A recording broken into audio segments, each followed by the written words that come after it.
ফুমা ওই যে মানে বলছিলাম আর কি মানে ও যে কাজটা করছে এটা কিন্তু অনেক সম্মানের মানে ওটাকে ছোট করে দেখার কোনো সুযোগ নেই আমাদের দেশে হয়তো ওইভাবে জিনিসটার সাথে অত পরিচিত না কিন্তু উন্নত দেশগুলোতে এটা এখন ব্যাপক সম্মানের আর কি আচ্ছা যাই হোক আমি যেটা বলতে চাচ্ছি করছে করুক, কেউ তো বাধা দেয় নাই। না ফুমা মানে আসল যে কথাটা বলতে চাচ্ছিলাম তুমি কিন্তু একদমই রাগ করবে না বা অন্যভাবে নিবে না ইলুর ব্যাপারে ইসমতার ব্যাপারে কি বল? ফুমা আমি যতটুকু জানি মানে ইলু তো খুবই ট্যালেন্ট খুবই ব্রিলিয়ান্ট পড়াশোনায় খুবই ভালো মানে আমার এখানে আছে মানেই তুমি এটা ভেবো না যে একদম ছাড়া গরুর মতো আছে বিষয়টা কিন্তু এরকম না আমি যতটুকু পারি আমি খোঁজ খবর রাখি মানে পড়াশোনা তো ভালোই রেজাল্টও ভালো করছে ওর যে ক্যাম্পাসে যত ইভেন্ট হচ্ছে এগুলোতে ও কস্টিউমও করছে মানে সব কিছুই ভালোভাবে যাচ্ছে ওর মানে সবার কাপড় ও সেলাই করে? ছি ছি ছি ছি। না ফুমা তুমি আসলে বুঝতে পারছো না আমি তোমাকে বুঝিয়ে বলছি মানে কস্টিউম ডিজাইন মানে ড্রেস ডিজাইন করে এই যে ধরো ও ড্রেসটা পরেছে আমার যে শার্টটা এরকম ডিজাইন করা এটা দর্জি কাজ না ডিজাইনার মানে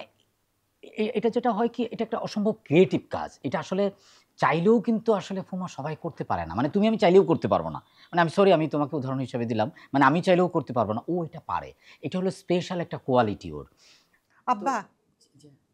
তুই আসল কথাটা বল। বুঝলাম না, কাপড় সেলাই করে, ফ্যাশন না, আসল কথাটা কি? না ফুমা ওই যে মানে বলছিলাম আর কি মানে ও যে কাজটা করছে এটা কিন্তু অনেক সম্মানের মানে ওটাকে ছোট করে দেখার কোনো সুযোগ নেই আমাদের দেশে হয়তো ওইভাবে জিনিসটার সাথে অত পরিচিত না কিন্তু উন্নত দেশগুলোতে এটা এখন ব্যাপক সম্মানের আর কি আচ্ছা যাই হোক আমি যেটা বলতে চাচ্ছি করছে করুক, কেউ তো বাধা দেয় নাই। না ফুমা মানে আসল যে কথাটা বলতে চাচ্ছিলাম তুমি কিন্তু একদমই রাগ করবে না বা অন্যভাবে নিবে না মানে ফুমা ওই ইলুর বিয়ের ব্যাপারে আর কি মানে না এই যে তাহলে থাক ফুমা তুমি যদি রাগ করো তাহলে আমি বলবো না ফুমা আচ্ছা তুমি আমার কথাটা আগে শোনো মানে দেখো ও তো পড়াশোনায় খুব ভালো আর ওর বয়সই বা কত হয়েছে তাই না মানে আমি তোমাকে বোঝাতে চাচ্ছিলাম আর কি যে ও পড়াশোনাটা শেষ করুক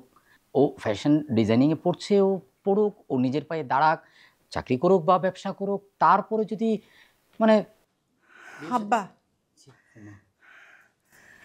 ও তোকে অনেক কথা বলছে, আমি বুঝছি। ও কিন্তু আর 10টা মেয়ের মতো স্বাভাবিক মেয়ে না, বুঝলি, উড়নচণ্ডী।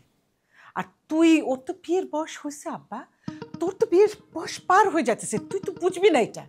হ্যাঁ, ও উড়নচণ্ডী মেয়ে, ওর বিয়েটা যদি আমি দিয়ে মরতে পারি আমি নিশ্চিন্ত হতে পারি, বুঝলি। এটাই আমার জীবনের একমাত্র লক্ষ্য, এটাই উদ্দেশ্য। মানে ফুমা তুমি এইসব কি কথা বলছো মানে তুমি না অনেকগুলো কথা বলছো তুমি আমার বিয়ের বয়স চলে যাচ্ছে ওর বিয়ের বয়স হয়ে যাচ্ছে তুমি মানে ফুমা এত মানে এত মানে এত হাইপার কেন হয়ে যাচ্ছে মানে এত কথা বলার তো দরকার নাই আর ফুমা তুমি কিছু মনে করো না হ্যাঁ আমি এটা বলেই ফেলি মানে মানে একটা মানুষের জীবনের লক্ষ্য কেন এটা হবে যে তার মেয়ের বিয়ে দেওয়া কেন একটা লক্ষ্য হবে মানে আমি না অবাক হচ্ছি ফুমা তুমি আমার কথা শোনো